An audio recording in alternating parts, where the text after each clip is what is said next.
all the latest rugby league news. We'll dive into as the experts. We're going to have these 2 games of footy.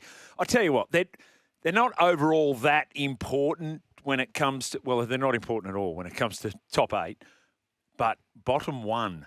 Wooden spoon, couple of games today, absolutely crucial on the back of that heavy loss for Newcastle, who've got a horrible for and against now. Now, so you're speaking to someone who's actually had a couple of wooden spoons in his career. Yep.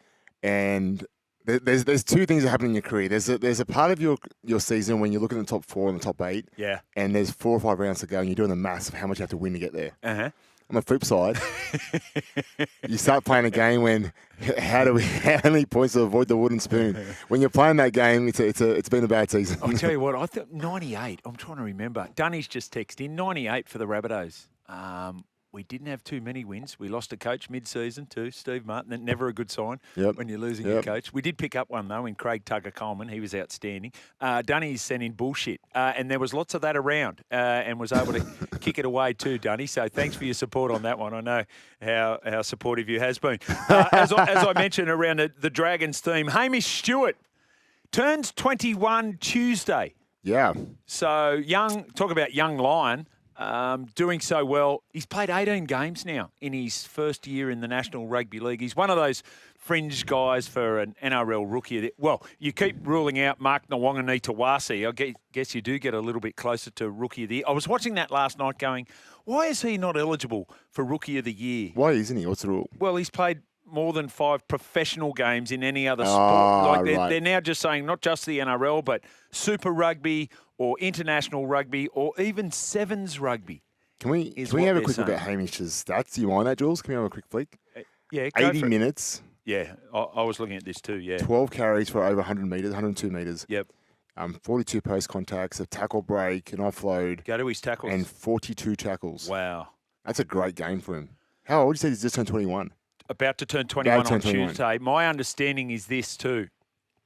Gets down to Gerringong Lions, another one of the young Lions from the Gerringong. Gets down to Gerringong Lions and is, at the end of the day, taking the padding off the goalposts type of kid. Ah, good kid. One of those kids. Good kid. One of those kids. So that's the mail I've got on Hamish Stewart. This isn't directed at you because you're not one of them. Country kids, yes I am. Yes I am. Why are country kids so much better behaviour like that? Not behaviour, as in they got these habits throughout their career. I'm like, why do they do it and other people don't? I tell you what, I don't know exactly, but Country Rugby League, Camden Country Rugby League, big. So we're big, right?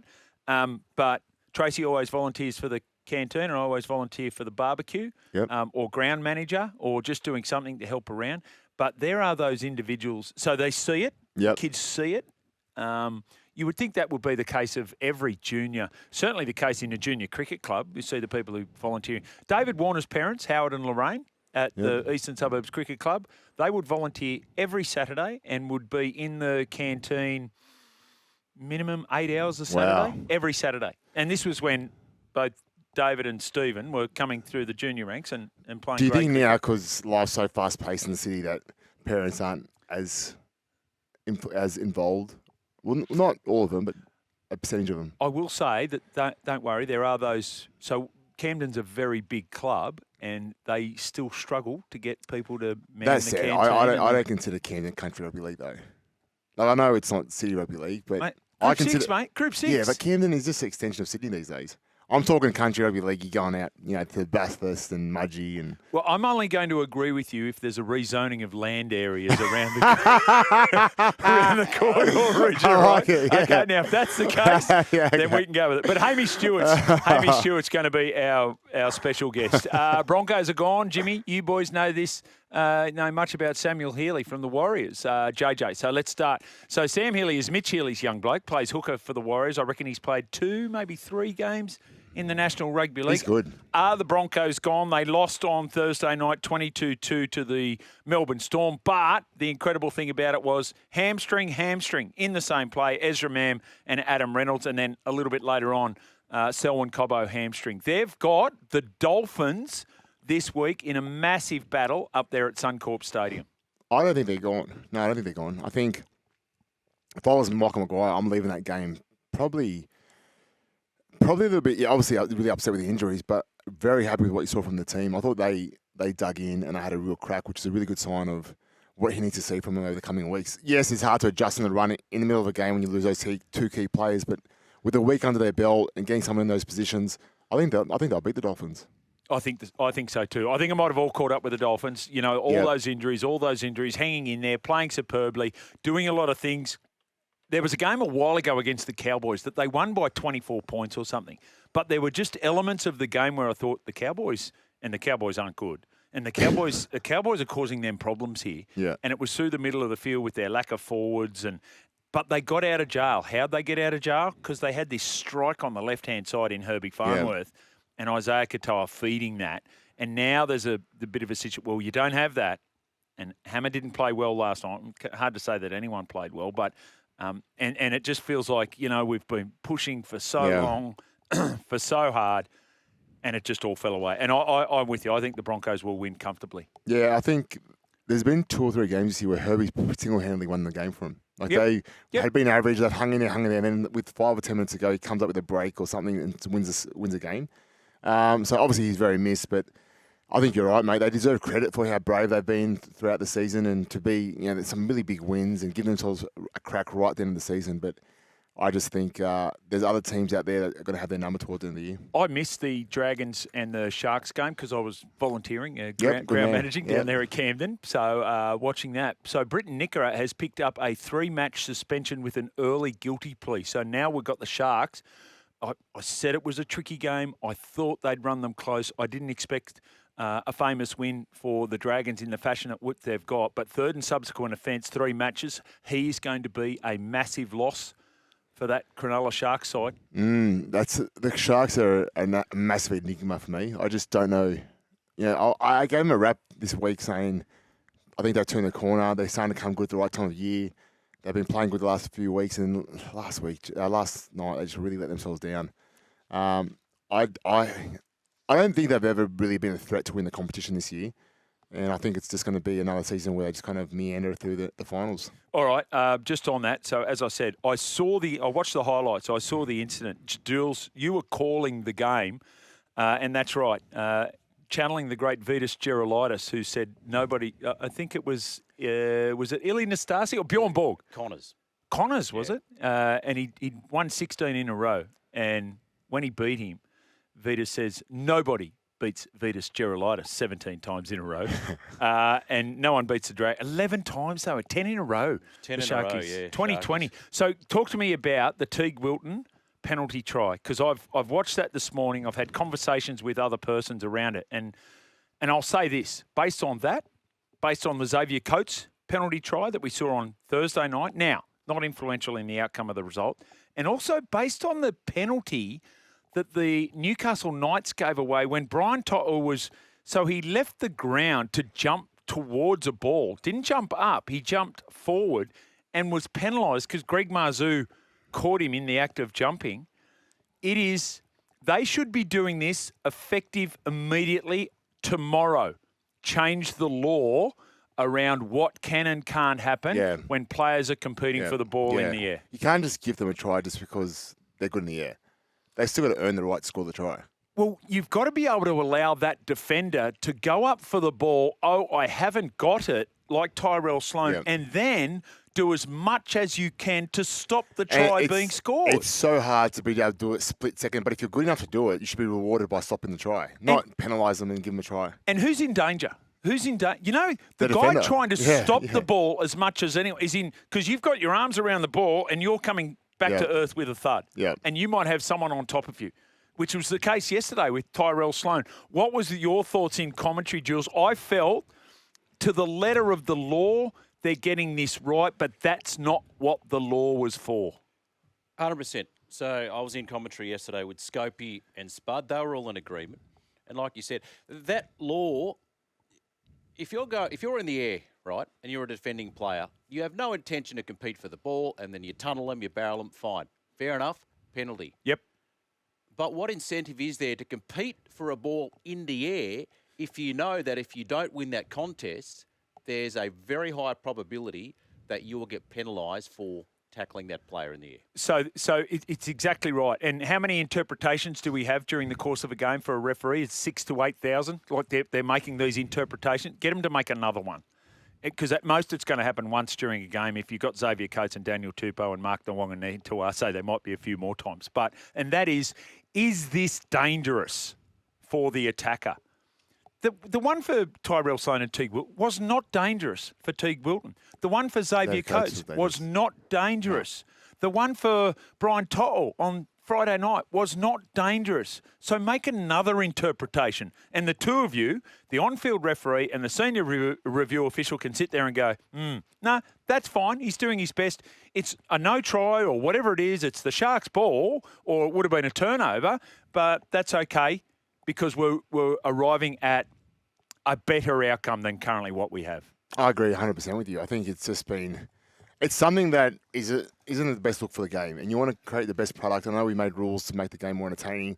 This is one that I think all the fans would agree on, that they should need to change. And you're right, change it soon. Don't wait till the grand final for it to make a big difference between winning and losing a comp. Kurt Donahue, careless high tackle, grade 1. Spencer Leniu, contrary contact, grade 1. Kurt Donahue, shoulder charge, grade 1. Spencer Leniu, contrary contact, grade 1. Orblix Tawa, contrary conduct, grade 1. Nafahu White, contrary conduct, grade 1. Francis Molo, contrary conduct, grade 1. Francis Molo, high tackle, careless, grade 2. This is are these fines? No, they're all fines except the last one. The last one is one match for Francis Molo. And do you want to know how ridiculous this is when players stay on the ground? He hit Nafahu White high. Nafahu White was laughing at him, saying, is that the best you've got? So didn't stay down for the penalty. As a result of that, there was no penalty. It was play on. And now Francis Molo gets the charge. It's going to see him miss a game next week. You talk about needing to change rules ASAP.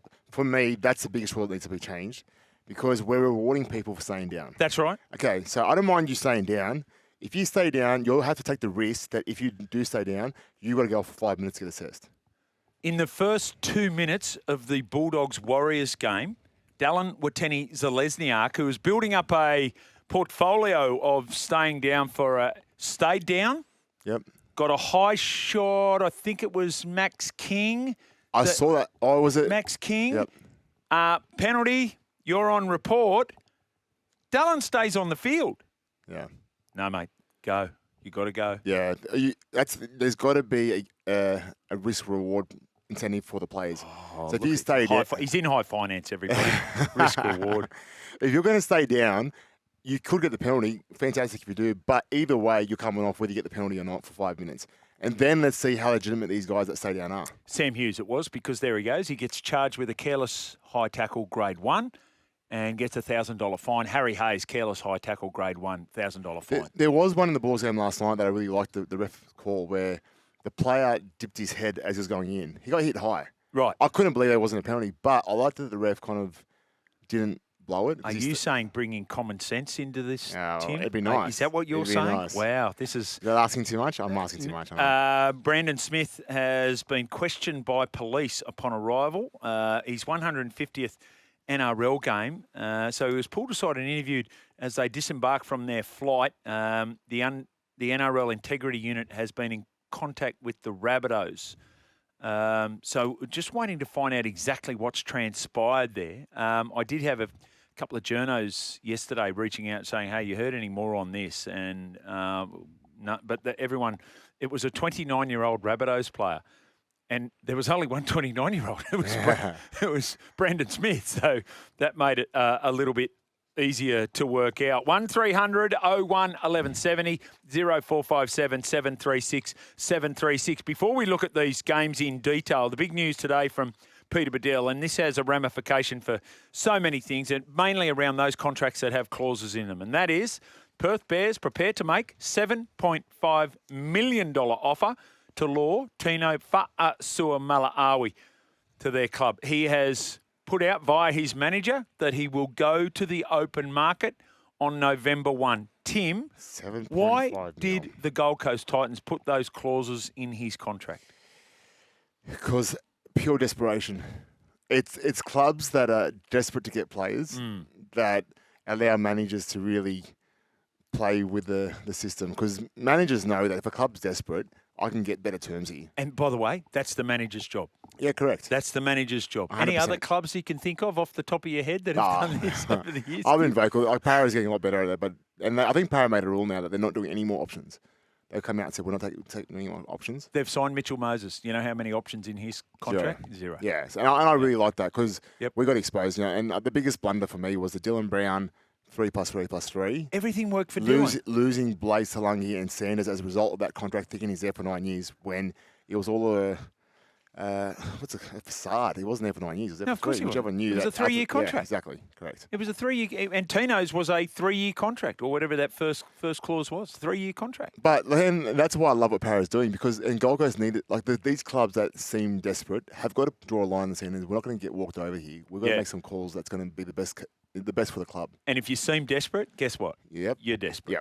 Yep. And that's where the Now, Titans find you themselves. talk about- And I tell you what, so just on that, I did hear that Josh Hannay was spotted up on the Gold Coast, up there in his civvies. So, but if you look at it and go, hang on a minute, what am I walking into here? If there's a chance I'm going to lose Tino Fa'asuamaleaui.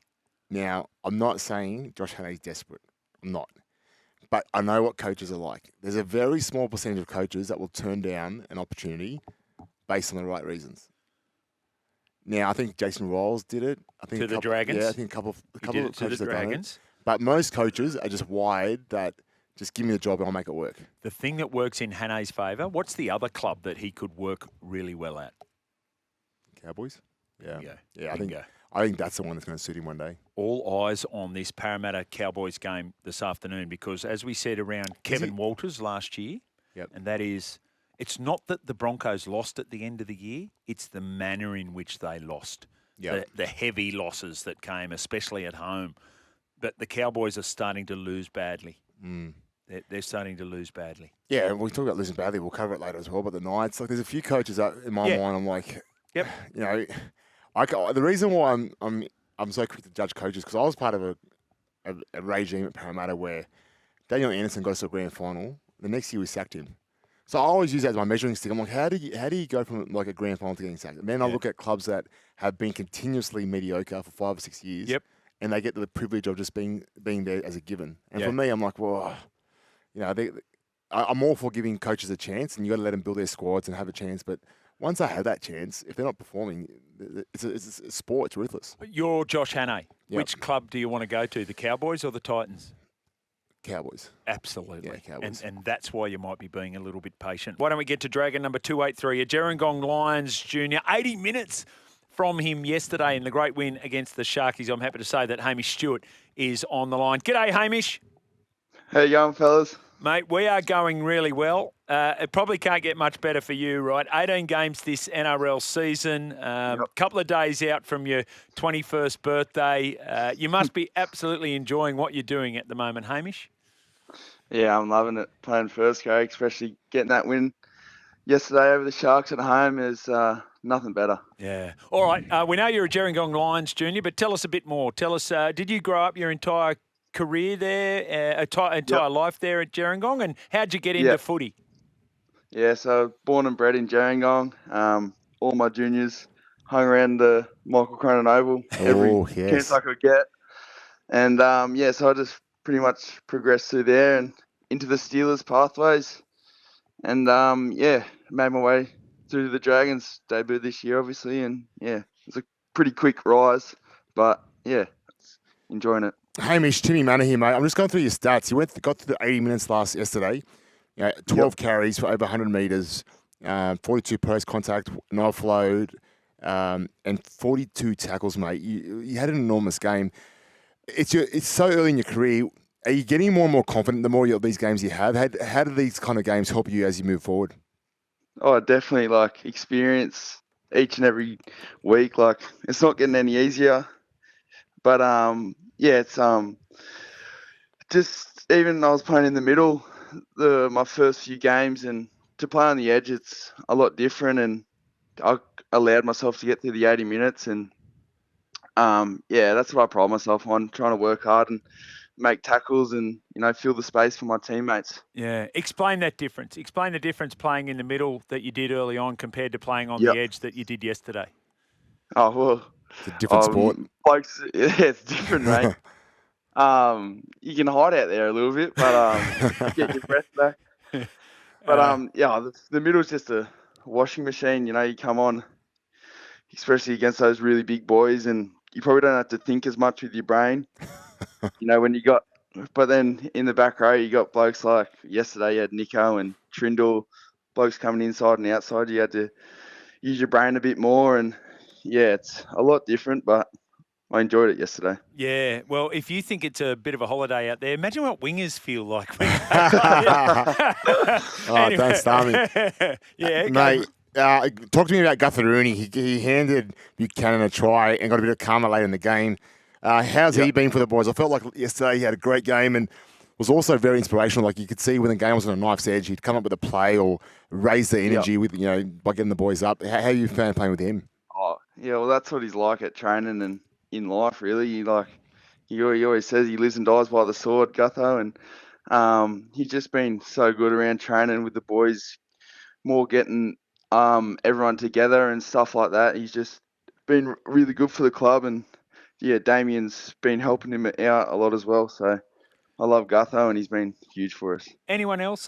You've got a lot of senior players there. Dave Clemmers there. Obviously, Jack DeBellin moving on, who plays a similar spot to you and has been there for quite some time. Is there anyone else that senior player that has been particular in their help of you?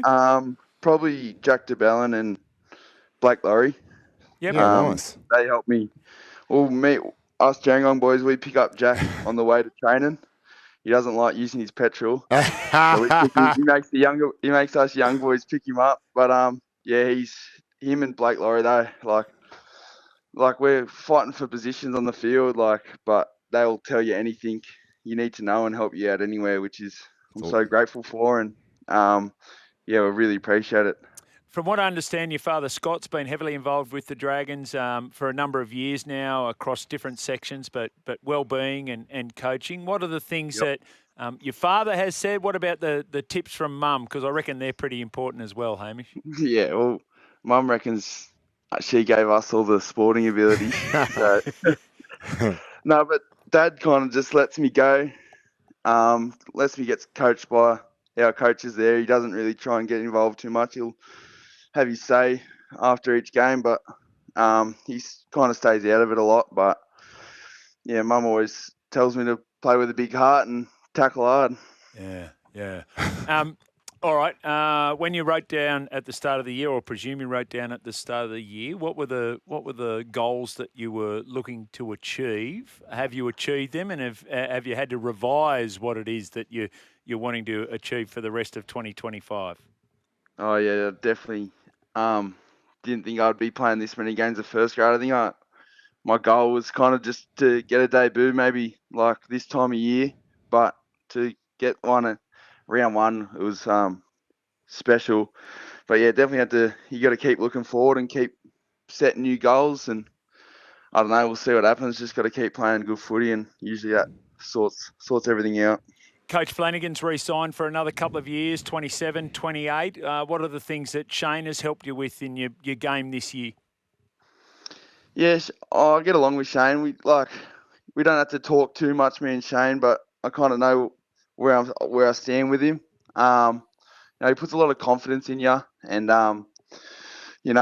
when debuting, he's not putting all the pressure in the world on you. He just goes out there. He tells you just to do your job, and he's a really good coach, really smart, a great mind of the game. Yeah. Hey, Dylan Egan, another one of the Gerringong guys, and shocking disappointment for him with the ACL. But I'd imagine having someone that's so close to you in age, and it would have been spurring each other along during those junior days, Hamish. Yeah. So me and Dill grew up. He actually played back row.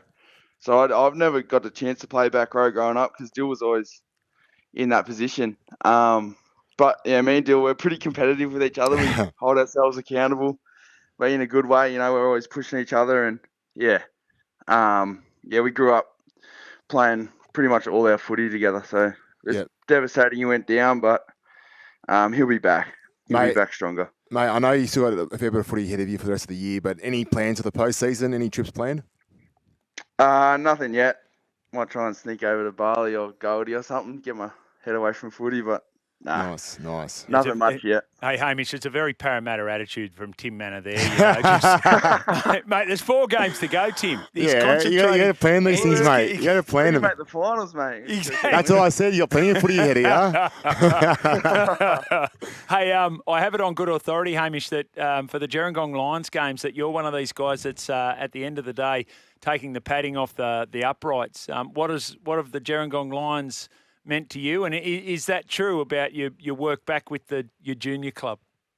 Oh yeah, well, I'd get up to. Well, I still live in Gerringong, so, and Dad's the first grade coach, so. Nice. Me and Dill Egan will head up to training on Tuesdays and Thursday arvos, help out the team, and I don't know, I'd do anything for Gerringong. They've given me so much, and like all the boys that have helped us out to get to where they are, so you kind of just owe it back to the club. I think that's why there's so many blokes playing first grade now, because, you know, blokes like Jackson Ford, Ruben Garrick, they were doing the same thing, giving back, and so I feel like it's a bit of an obligation to do that, and I enjoy it. So. Yeah, well. Did you have much to do with the Crow? Were you there when he was coaching, or? Yeah, so I was hanging around like non-stop with the Crow. So nice. I know Crow well. Yep. He coached from around 2005 to 2018, and that was when I was just absolutely footy mad. So I was going up to train, and me and my cousin Taj Ford, who's playing lower grades at the Sharks, would go up there, and he would let us run on the wing, or like if someone was short, and I just used to love listening to Crow. He's a wise man in a few words, but when he talks, you listen. Yeah. Favourite rugby league player when you were growing up, Hamish? It was Mark Gasnier. Yeah, right. So a little shimmy, I used to love that. But then when he went to rugby, I got a bit angry at him. But yeah, Mark Gasnier, anyone in that 2010 Dragons side, really. Yeah, no doubt. Well, based on that, you've got someone out of that side that's on the coaching staff too, in Dean Young. How's Dean been with your development? Oh, he's like probably my main guy that I talk to. He's so good for us young ones, and he's massive in what we're trying to do at the Dragons. He's driving a lot of that stuff, and yeah, he's really good for me. He lets you know where you're at. He's a straight shooter. Yes. He doesn't beat around the bush. But yeah, he's really good. I love Dino. Hey, he's so nice here, Jimmy. Like, let's ask him someone who just sprays. Is there anyone that we're going to ask you about that you're going to give a bad rap to? Maybe. Hey? You've been so nice and talking everyone up. Can we ask you something? Can you just spray someone? Who's the teammate you least want to get in the car and drive them to training? Can we put it that way? Probably my mate Dill Egan. I'll probably spend too much time with him. You know, the boys that train him will agree. We bicker like we're a married couple. Yeah. And but, if you see Gutho, mate, I know he probably too early to plan your trip, but maybe you can plan a trip to Turkey at the end of this year, because I think he's not far off. I might be with him in a few years' time. Hamish, great to chat to you, mate. Congratulations on the season that you've had thus far. Oh, you got any plans for the 21st on Tuesday? We had a little function after last night's game, so let me hair down a little bit there. What's the Crows pub called? When you say a little function, what's a little function after the game last night? Oh, well, there was we had a little Vegas function. I don't know, just get all the team together. I was trying to get the boys going because it was my 21st party, but it was just me and Gutho, really. I love it. That's awesome. Oh, that is great. That is great. And I just want you to restate, you don't have to think at all when you're in the middle. Oh, don't start, Jimmy. Don't start. I just want to... I'm a middle through and through, mate. I know where I'm at, mate. I don't forget my roots. Yeah, good man. Very good. Hamish, great to have a chat, mate. Congratulations on the season that you're having. Really appreciate your time and finish 2025 strong, mate. And happy birthday, mate. Yeah, and happy birthday. Thanks, mate. Cheers. Thanks, guys. Hamish Stewart there. How good's that? A young bloke who is just thoroughly enjoying life right now. What about that? Everyone else brushed him except Gutho. Gutho, they went out. Gutho's team first, mate. Is he? Yeah. He loves it. All right. So Hayden Buchanan, the young debutant yesterday, Gerringong Lions. We talked about Hamish Stewart and Dylan Egan. Tyron Wishart, Jackson Ford, Ruben Garrick, Kyle McCarthy, the Sims boys and girl. It's a big school, isn't it? Rod Wishart, Michael Cronin. Yep. Michael Cronin was playing for Gerringong and Australia at the same time. Yeah. Took him 4 years to come to Sydney. I reckon that kind of built the culture down there at Gerringong. Like when they see someone like that doing that, I want to be part of that club as well. What a great thing for that club, that guys like Hamish Stewart and Dylan Egan and by the sounds of it, Ruben Garrick and Jackson Ford before them used to go back there and help out at the club. It is absolutely fantastic. Just like you at Camden. Well, I didn't play for Camden as a junior. I was Cootamundra Bulldogs. Oh, see, that country boy. So what was your junior club? The Guildford Owls. When was the last time you brought the pads down on the goalpost at the Guildford Owls? When was the last time you served in the canteen at the Guildford Owls? What are you doing this for, mate? I'm just getting everyone an insight. Thanks for watching. For more great content, subscribe to SEN League, your home of the greatest game of all.